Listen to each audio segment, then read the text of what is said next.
I believe that the network should do nothing else than communicating this, because I'm just making money, I'm just making commission. It can never be just the reason why somebody should join a network. Then you can sell soap, you can sell whatever is out there, I don't know, beds and things like this.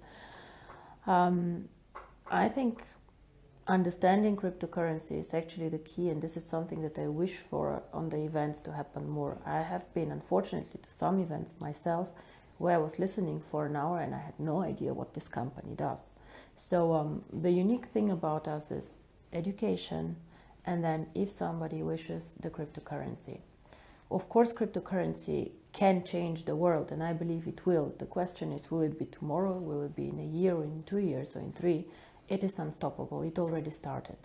The interesting thing about cryptocurrency is it is so global that it is very difficult even to stop it. So much better than trying to stop cryptocurrency, in my opinion, is to regulate cryptocurrency.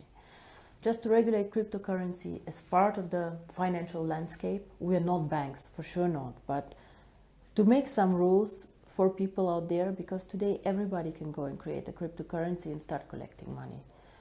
This is not the way it should be. So what we, for example, do is we already started doing KYC procedures, things that you normally do for opening a bank account.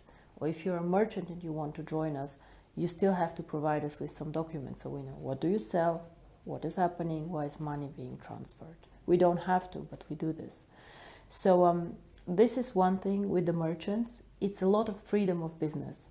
For example, for the European market, if you're a small, innovative Swedish company, what can you do? You can develop some cool software, you can do things. Most of us are in the digital network, they are doing interesting things.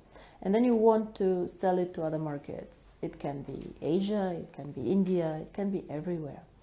But China and India are very difficult to sell things to. They do not have the free capital flows that we have. So you might find a Chinese buyer, but it's difficult for you to get a payment. And it's very frustrating because you're a small company, you focus on software, you do not focus on international payments. If you're a big company, you can do this, but you don't have the know-how.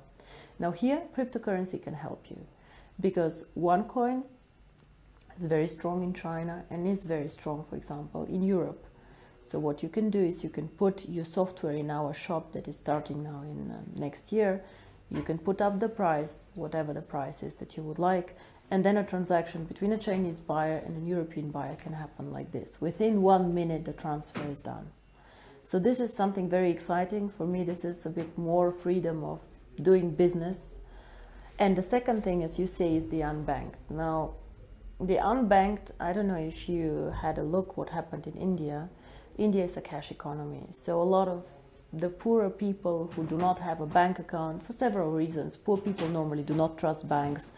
Poor people hoard the money for emergency. Within 4 days, they told them that they need to come and just give the cash that they have only up into a limit, and they needed to exchange it, and the other cash was just void. Now this is a disaster, and this disaster will not hit the rich people. It will hit like very, very small people who have their savings. Cryptocurrency can make a change. Now, you ask me, if a person is so poor he doesn't have a bank account, how will he deal with cryptocurrency? A lot of people have access to phones, so if you manage to link cryptocurrency to a phone, and of course it's already linked to the internet, you can give these people so many more options how to bank with us. So a cryptocurrency provides just another corridor how they can make money movements and how can they join the financial system. But we have to be very, very clear on this. This is probably the most complex part of what we're doing. The merchants, I believe, is quite simple to put together. Then you have to grow the merchant network. You have to be attractive, low-cost opportunity, fast, reliable, fine. But the remittances, you always need a point where cash gets collected.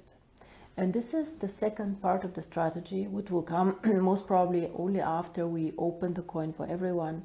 You need to make sure that there are points where you can make the virtual currency real. So where cash can come in that people have, they can send somewhere and then they can get the cash and go to the supermarket and spend it. It can work, for example, if you get several partners to join. It can be a phone company because you go and pay your phone bill, or you can just charge on your phone bill the cryptocurrency and back. It can be a big gas station chain, for example. It can even be a supermarket chain. Like if it's a big chain, they can take cash in for you, they can give cash out. For example, in Germany, a lot of supermarkets started giving cash out with your card. So the same can be done for cryptocurrency. You just need to find a lot of points and a lot of partners, again, a network, where they support the idea of cryptocurrency. And to be honest, I believe that this will happen because banks currently have a monopoly on many things, and they do not treat some of their clients in a good way. So I believe that the second system, a financial system, will be created and somehow will happen. How fast, I cannot tell you, but there's always this tipping point theory. Things start, grow, grow, grow. At one point of time, they just reach a point where it just gets inevitable and just like goes out.